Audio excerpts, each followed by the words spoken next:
Hey, I'm Mike with the Florida Public Archaeology Network, and I'm back inside our public archaeology lab to reveal the identity of the artifact that we posted for our series called What Is It Wednesday.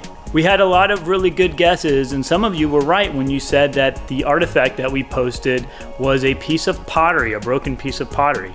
But if you identified the particular type of pottery as the alkaline glaze stoneware, then you get bonus points because that is exactly what this artifact is. It first appeared in the United States around 1810, so in the early 19th century, and it first shows up in Edgefield, South Carolina. And what's really cool about this pottery is that we know that potters in Edgefield, a lot of them happen to be African Americans, many of whom were enslaved at the time. In fact, we know one of these African American potters actually signed his name on his pottery. His name was Dave, or David Drake.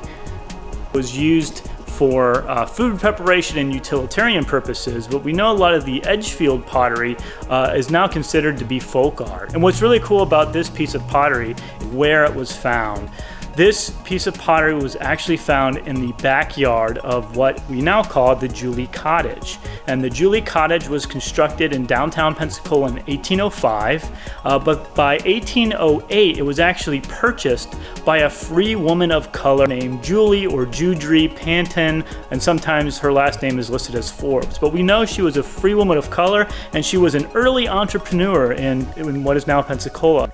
Well, Julee was a free woman of color who owned the Julee Cottage. She didn't actually live there, but what she did do is rent it out to free people of color. And we know from documents, people of color, Pensacola Creole, so this is a mixture of Spanish and people of African descent, lived in the same house from the early 1800s all the way up until it was donated to the state in the 1970s. If you want to learn more about the Julee Cottage, we have a great online exhibit that I'll post a link to that down below.